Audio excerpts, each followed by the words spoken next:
माय माऊली नमस्कार. श्री डोंगरे महाराज श्रीमद भागवत कथासार श्रीमद भागवत चतुर्थ स्कंद सुरू.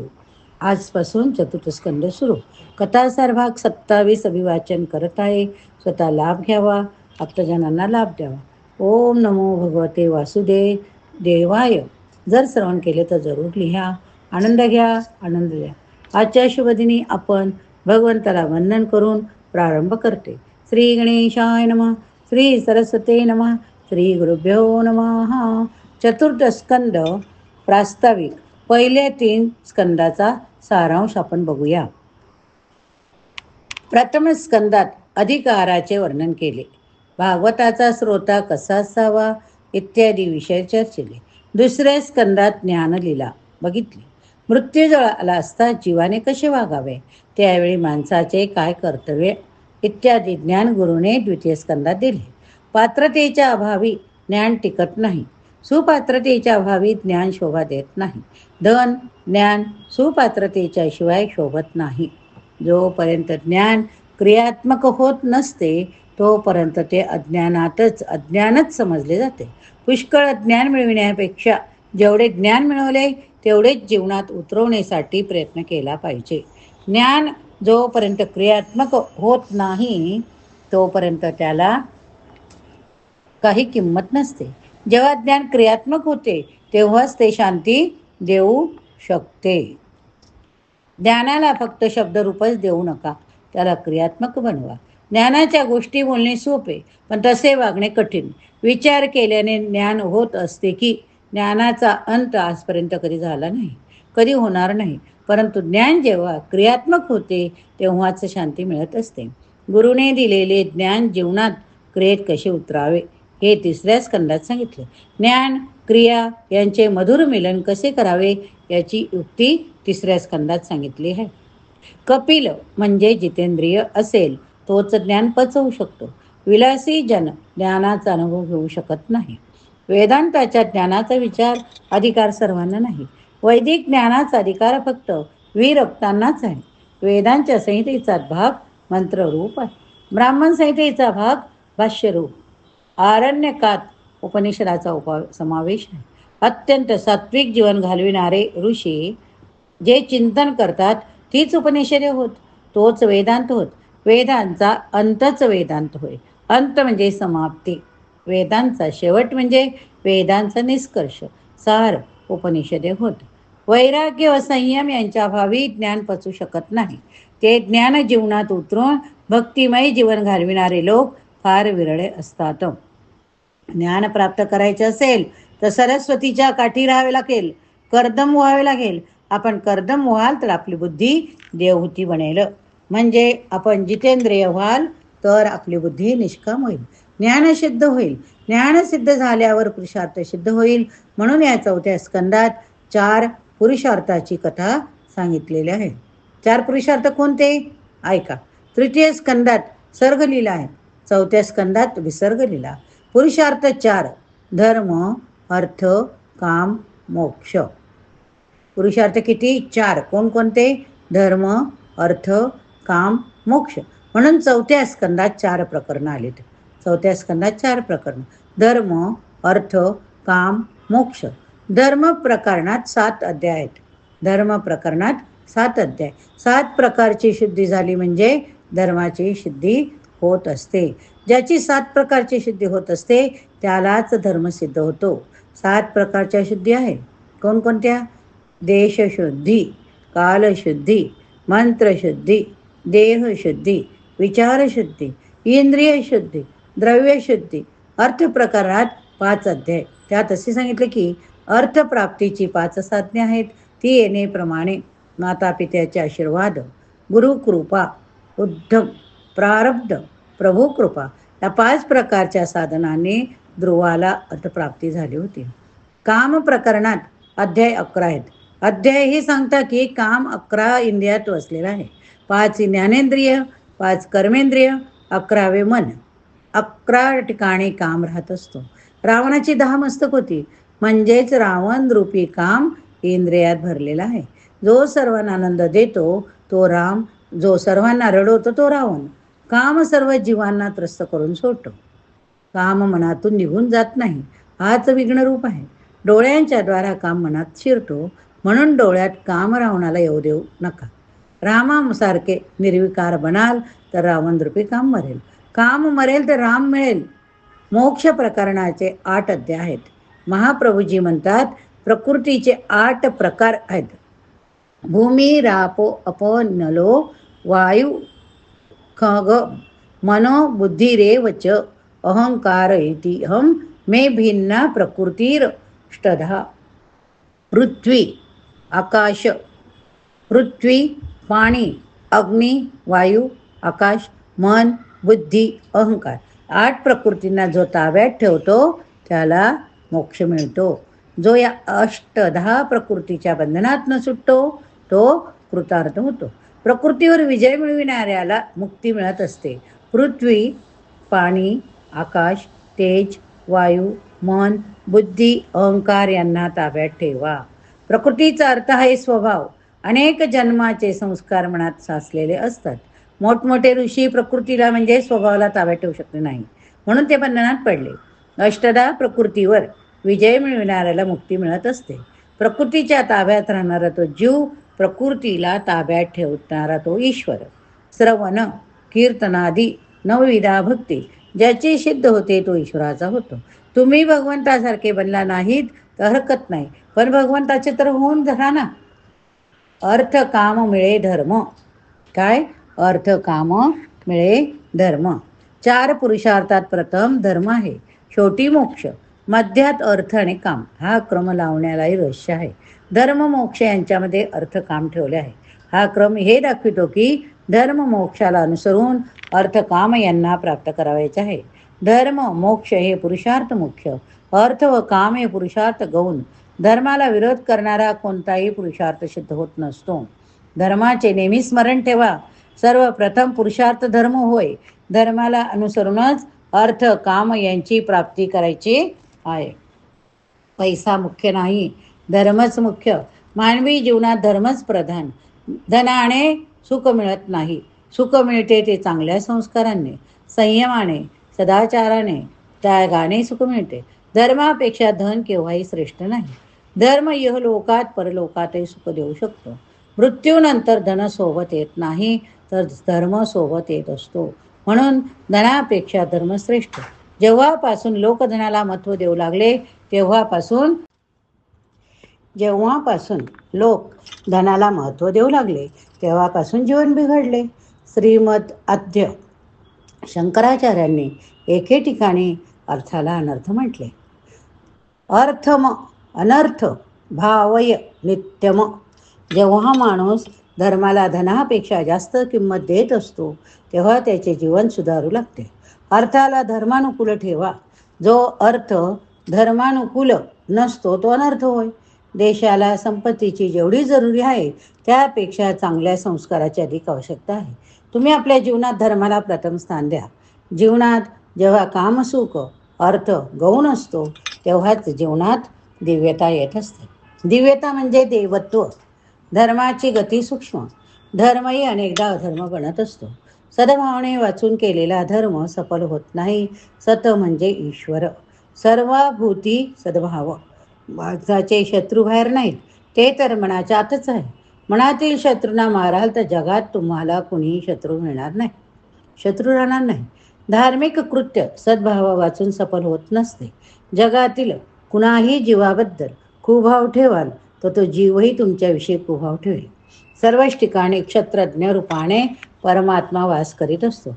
म्हणून कुणाबद्दलही कुभाव ठेवाल ते ईश्वराबद्दल वाईट भावना ठेवल्यासारखे होईल. शास्त्रात तर इथपर्यंत सांगितले आहे की कुणा जीवाबद्दलच काय, पण कुणा जड पदार्थाबद्दल सुद्धा कुभाव ठेवू नका. म्हटले आहे की सुहृद सर्व भूतानाम, असे नाही तर सुहृद सर्व जीवानाम. सर्व जड पदार्थावरही देखील प्रेम करायचे. सर्वांबद्दल सद्भाव ठेवा म्हणजे जड पदार्थातही देव पहा. ज्ञानेश्वर महाराज म्हणताय, जे जे भू भेटे भूत ते ते मानिजे भगवंत. माणसात जेव्हा स्वार्थ बुद्धी जागते तेव्हा तो दुसऱ्याचा नाश करण्यास सिद्ध होतो. तुम्ही जर दुसऱ्याबद्दल कुभाव ठेवाल तर दुसरेही तुमच्याबद्दल कुबा बाळगतील. एका देशात तेथील राजा एक नगरसेठ दोघे मित्र होते. दोघे सत्संग करीत होते. ऐका हा उदाहरण. दोघांना एकामेकाबद्दल खूप प्रेम होते. त्या शेठजीचा व्यापार चंदनाचे लाकडे विकायचा होता. त्याचा व्यापार चांगला चालत नसे. 4-5 वर्ष सतत तोटा झाला. शेवटी मुनिमजीने सांगितले की लाकडांना कीड लागली आहे. सडलेले लाकडे कोणी घेत नाही. जरी ह्या वर्षी सर्व चंदन विकले गेले नाही तर व्यापार बंद करावा लागेल. चंदनासारखी मौल्यवान लाकडे राजाशिवाय कोण घेऊ शकेल? स्वार्थ माणसाला पागल बनवून टाकतो बरं का. पण माणसाच्या मनात जेव्हा स्वार्थ जगत असतो तेव्हा तो दुसऱ्याचा विनाश करण्याचे तयार होत असतो. माणसाच्या मनात, हृदयात जेव्हा स्वार्थ उत्पन्न होत असतो तेव्हा त्याच्या मनात विवेक राहत नसतो. प्रत्येक माणसाला स्वार्थ तर असतोच, पण त्याने विवेकही ठेवला पाहिजे. सांगण्याला लाज वाटेल असे विचार येऊ नये. नगरशेठला वाटले की राजाला काहीतरी विपरीत होईल तर बरे होईल. तो मृत्यू पावला तर त्याच्या अंत्यसंस्कारासाठी चंदनाच्या लाकडाची आवश्यकता भासेल. असे झाले तर माझे सारे चंदन विकले जाईल. माझा व्यापार सुरळीत होईल. याप्रमाणे शेठजीच्या मनात राजाबद्दल कुभा उत्पन्न झाला. बघा कसा कुभा उत्पन्न झाला. इकडे राजाच्या मनातही शेठजीबद्दल कुभा उत्पन्न झाला. त्या दिवशी जेव्हा शेठजी राजाकडे आले तर राजाच्या मनात काय आलं? शेठजीला संतान नाही. हा जर मेला त्याचे सर्व धन राजभांडारात जमा होईल. त्याचा दररोज सारखा सत्संग तर झालाच नाही, पण कुणालाही आनंद वाटला नाही.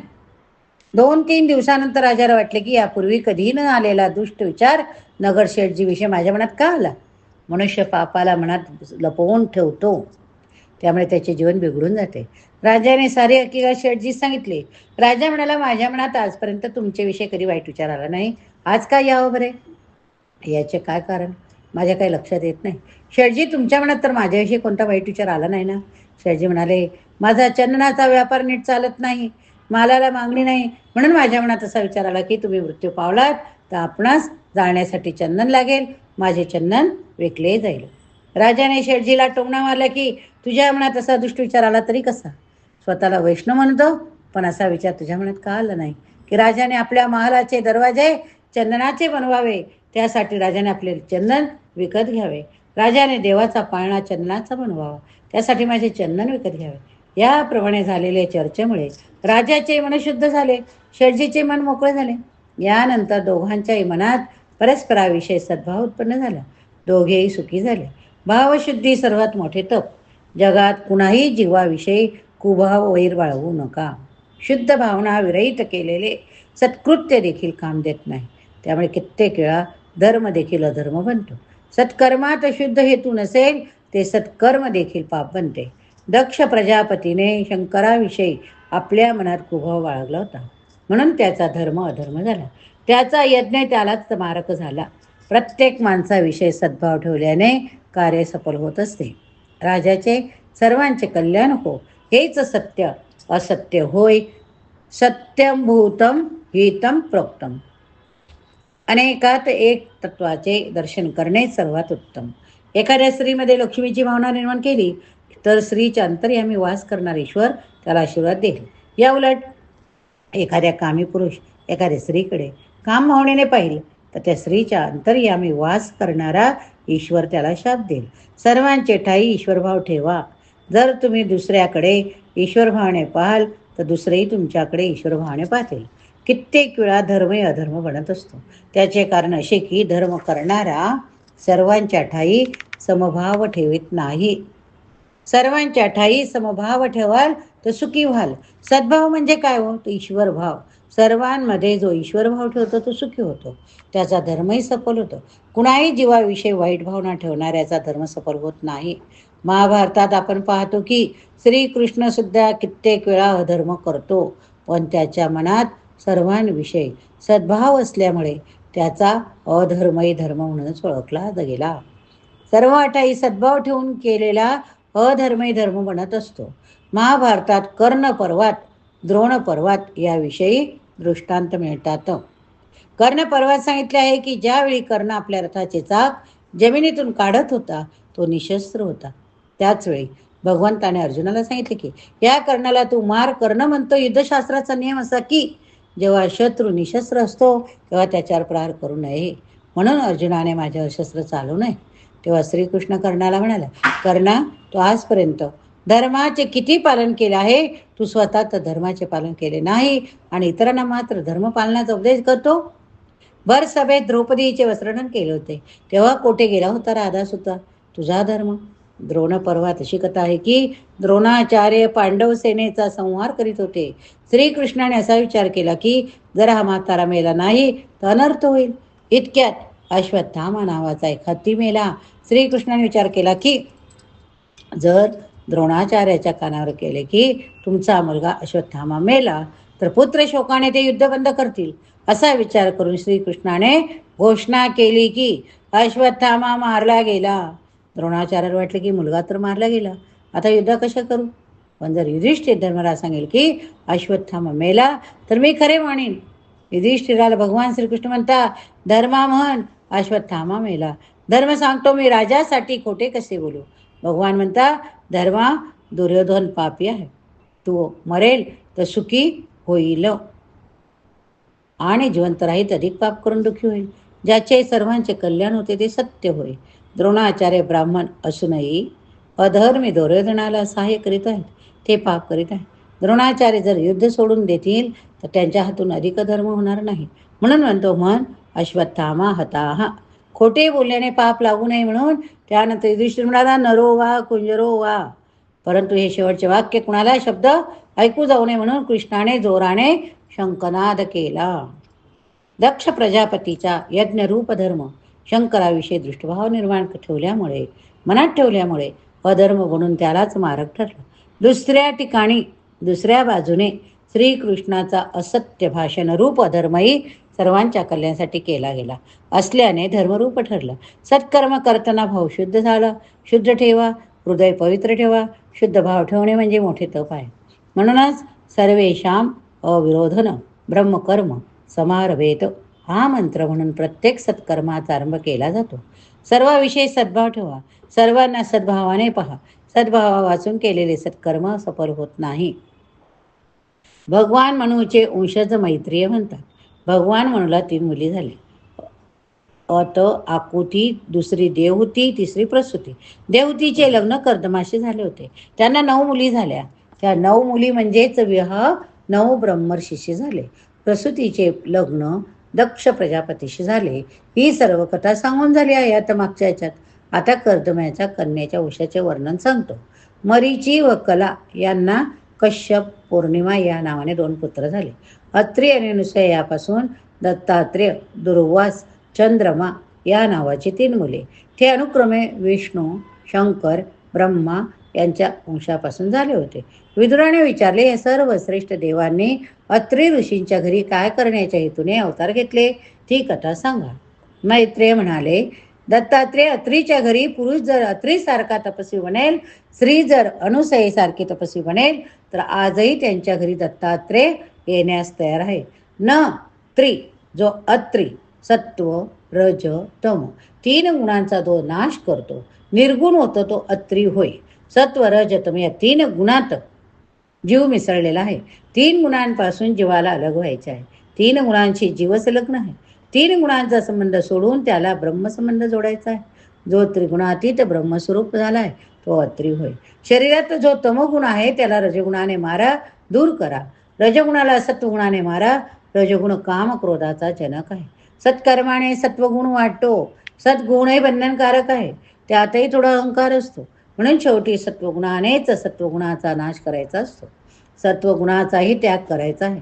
निर्गुणी बनायचे आहे. जीव जर अत्री असेल त्याची बुद्धी अनुसया होईल. बुद्धीतला सर्वात मोठा दोष असूया मत्सर होय. मत्सर होय. दुसऱ्याचे चांगले पाहून ईर्ष्या करणे, जळणे हीच असूया किंवा मत्सर होय. दुसऱ्यांच्या दोषांचा विचार श्रीकृष्ण दर्शनात विघ्न करणारा असतो. बुद्धी जर असूया किंवा मत्सर असेल तर ईश्वराचे चिंतन होऊ शकणार नाही. सर्वांमध्ये देवाचे दर्शन करणे आवश्यक आहे. जर जीव सर्वांमध्ये ब्रह्माचे दर्शन करील तर तो कृतार्थ होईल. ज्याची बुद्धी असूयारहित असते तोच अत्री होत असतो. त्यानंतरच दत्तात्रेयाचे आगमन होत असते. जीव 3 गुणांचा त्याग करून निर्गुण बनला, त्याची बुद्धी असूयारहित झाली, ईश्वरी साक्षात्कार होत असतो. प्रभूच्या स्मरणाने बुद्धी जागृत होत असते. असूया ईश्वराच्या मार्गावरून पुढे जाण्यास प्रतिबंध करणारी असते. असूया ज्ञान मार्गात अडथळा करीत असते. म्हणून कुणाची असूया मत्सर करू नका. असूया रहित बुद्धीच ईश्वर चिंतन करू शकते. अनुसया महान पतिव्रता होती. एकदा महर्षी नारद कैलासात गेले. शंकर समाधीत होते. पार्वती पूजा करीत होती. पार्वतीने नारदाला प्रसाद दिला. नारद म्हणाले, लाडू फार सुरत झाले आहे. आज आपल्या हातचा प्रसाद मिळाला, पण अनुसयाच्या घरचे लाडू यापेक्षा श्रेष्ठ आहेत. पार्वती विचारते, ही अनुसया कोण? या ठिकाणी हा भाग आपण संपवूया. पुढील भागात पुढील कथा बघूया. ओम नमो भगवते वासुदेवाय सच्चिदानंद रूपाय विश्वोत्पत्त्यादि हेतवे तापत्रय विनाशाय श्रीकृष्णाय वयं नमः.